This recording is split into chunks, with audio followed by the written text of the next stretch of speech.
Morning student.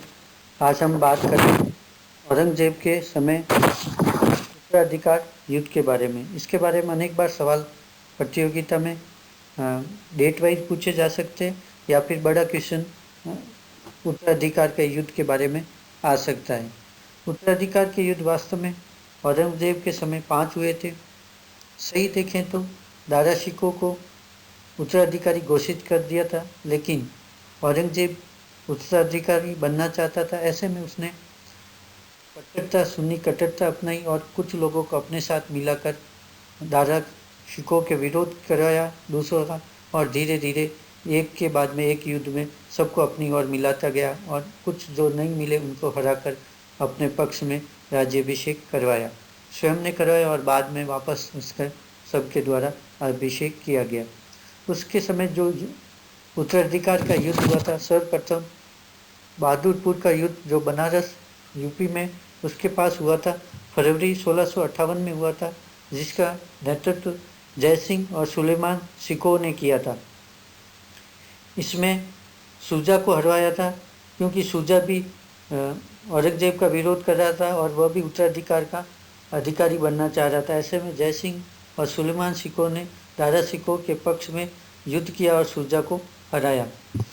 इस प्रकार एक जो उसका महत्वपूर्ण विरोधी था शुजा, वह हार गया था यहाँ पर प्रथम युद्ध में, जिससे एक कांटा औरंगजेब का यहाँ निकल गया था। दूसरा युद्ध धर्मत का युद्ध हुआ था, जो उज्जैन के पास में है, अप्रैल 1658 में हुआ, जिसका नेतृत्व जसवंत सिंह और कासिम खान ने किया था दारा शिकोह के पक्ष में। दारा शिकोह के सेनापति थे, उनकी तरफ से जसवंत सिंह और कासिम खान ने लड़ा था। दूसरी तरफ मुराद को अपनी ओर औरंगजेब ने मिलाकर औरंगजेब और मुराद दूसरी तरफ दोनों ने युद्ध किया। इस प्रकार धर्मत का युद्ध हुआ और इस उत्तराधिकारी युद्ध में औरंगजेब की विजय हुई। तीसरा जो प्रमुख युद्ध था वह सामूगढ़ का युद्ध था, जो आगरा के पास लड़ा गया था। इसमें मई 1658 में हुआ था। एक तरफ दारा शिकोह था तो दूसरी तरफ मुराद और औरंगजेब थे, क्योंकि मुराद को अपनी ओर मिला लिया था। धर्मत का युद्ध पहले ही जीत लिए थे। अब दूसरा जो युद्ध था वह सामूगढ़, जिसमें दारा शिकोह ने खुद ने नेतृत्व किया, और दूसरी तरफ मुराद और औरंगजेब दोनों भाई थे। 4 में से शुजा तो पहले ही हार गया था। अब दारा शिकोह एक तरफ था और मुराद और औरंगजेब दूसरी तरफ थे। वो दोनों उत्तराधिकारी के लिए तत्पर थे। ऐसे में तीनों का औरंगजेब ने अपनी कटु चाल से मुराद को अपने पक्ष में कर लिया। ये नहीं दिखाया कि वह शासक बनना चाहता है, और मुराद को अपने पक्ष में मिला लिया। इस प्रकार दारा शिकोह अकेला हो गया और सुन्नी कट्टरता के कारण जो इस्लामिक व्यक्ति थे वह भी औरंगजेब के पक्ष में आने लग गए। इस प्रकार जुलाई 1658 में राज्याभिषेक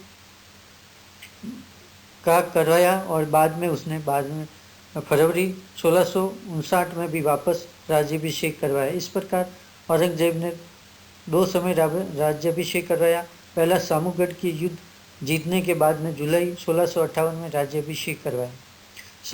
तीसरा युद्ध था उत्तराधिकार का, जिसमें वह जीत गया था।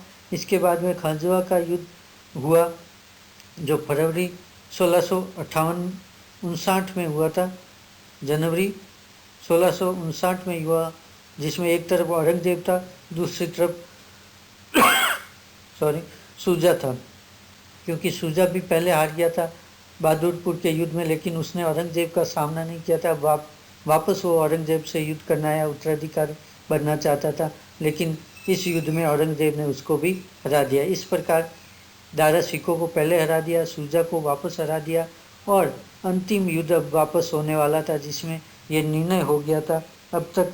और उसका पूर्ण निर्णय करने के लिए देवरई, जो कि अजमेर के पास में, वहाँ पर युद्ध हुआ, जो कि महत्वपूर्ण था। और एक मुगल का शासनकाल में उत्तराधिकार कौन बनेगा, ये निर्णायक मोड़ पे आ गया था, और इसी युद्ध से ये निर्णय हो गया था कि उत्तराधिकारी कौन बनेगा। ये युद्ध मार्च 1659 में हुआ था। राजस्थान के अजमेर के पास देवरई स्थान है, वहाँ पर लड़ा गया था, जिसमें एक तरफ दारा शिकोह था, दूसरी तरफ औरंगजेब था।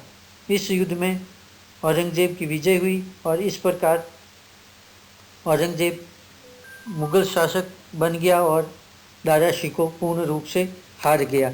इस प्रकार यहाँ के पांचों उत्तराधिकार युद्ध में औरंगजेब की विजय हुई। कूटनीतिक प्रयास के इस्लाम के व्यक्तियों को अपने पक्ष में किया और दूसरों को भी, मुराद को भी इस प्रकार पक्ष में किया कूटनीतिक, जिससे वो उत्तराधिकार का उसने अपने आप का दावा नहीं किया, जिससे मुराद भी उसके पक्ष में आ गए। दूसरे व्यक्ति जो नहीं आ रहे उनको धन के बल पर अपनी ओर मिलाया। इस प्रकार कट्टरता के साथ में इस्लामिक व्यवस्था, कूटनीति की प्रयास और धन का सब मिश्रण करके वह उत्तराधिकारी का युद्ध जीता और उसमें वह मुगल शासक बना। इस प्रकार अब शाहजहाँ के बाद में वास्तविक उत्तराधिकारी औरंगजेब बन गया, जबकि बड़ा दारा शिकोह था और घोषित भी कर दिया था, लेकिन युद्ध में आखिर विजय, जो युद्ध जीतता वही विजेता माना जाता है। इस प्रकार औरंगजेब उत्तराधिकार के युद्ध में जीत गया और मुगल शासक बना। Thank you all of you.